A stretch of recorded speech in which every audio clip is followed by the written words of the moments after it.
Hello everyone, I welcome you to a new video from 𝗙𝗃. Let's just agree that all of us use different kinds of gadgets in our daily life. Out of these gadgets, smartphones are the most popular and technologically most advanced. I believe that rather than being a user of technologies, we should know the basic workings of the gadgets that we use, right? I know you are all very curious to know about the technologies that we use today. And that's why you are probably watching this video. Well, in this video, I'll explain some technical terms that you should know as a smartphone user. So let's get into the video.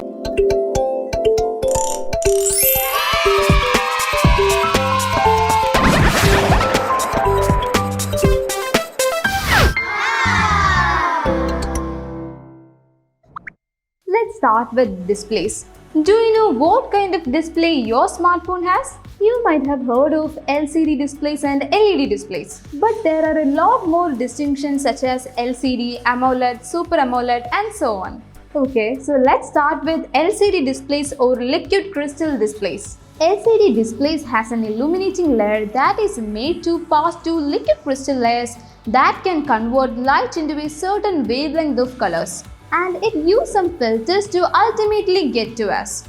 Smartphone uses a technology called IPS LCD, which provides better viewing angle and color reproduction. And the advantages of IPS LCD displays are they are well known for their energy efficient properties and are also inexpensive. Now let's look at AMOLED displays. A few years ago, LED displays started becoming popular with high-end smartphones.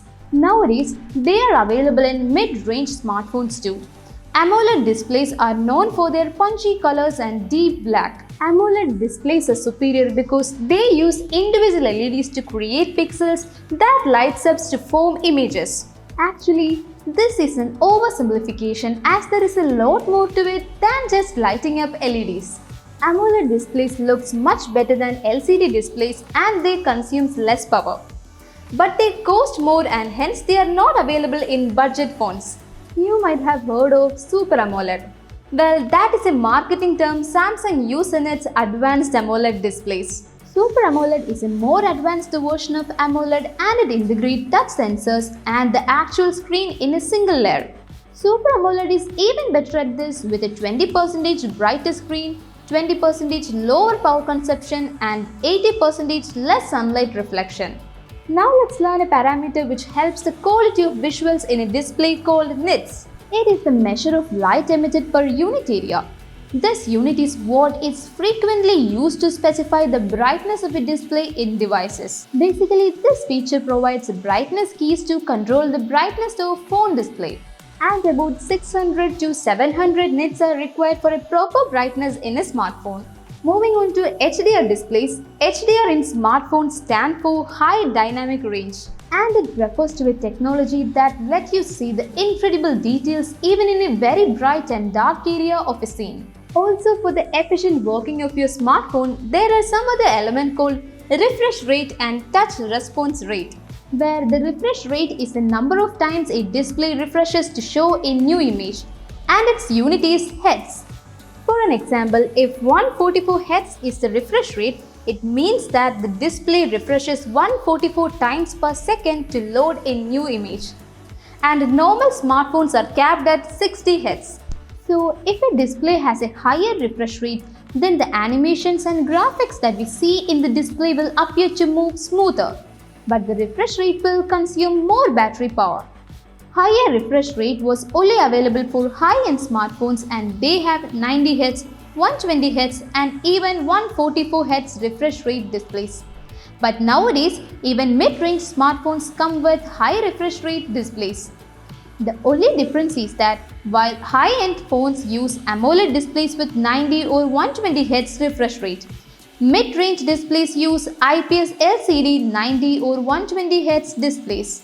Also, there is something similar to refresh rate such as touch response rate.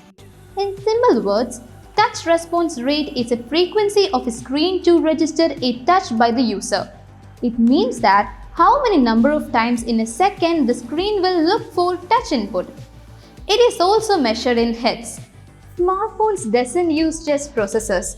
They use something called System on a Chip or SoC, which is equivalent to a computer motherboard including main processors, graphic processor and memory on a single chip.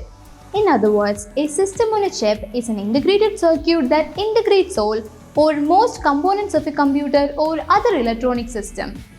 Now, LPDDR or low power double data rate.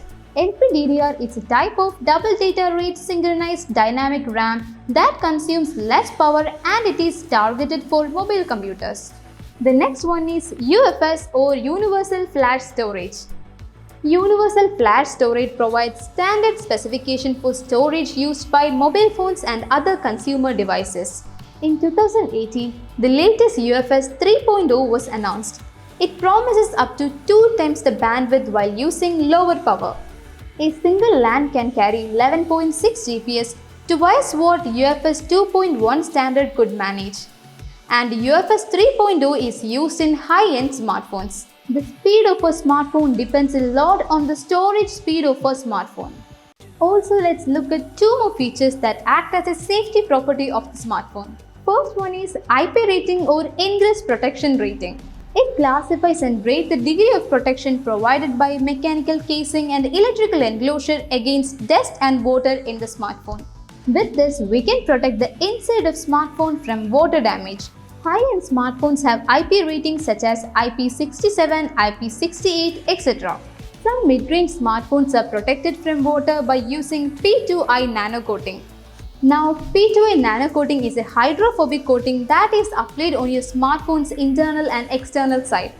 This coating will not allow water to stick on the surface of your smartphone's part. So that's it. These are some of the technical terms that you should know about smartphones. So that's it for today's video. Hope this video was informative for you.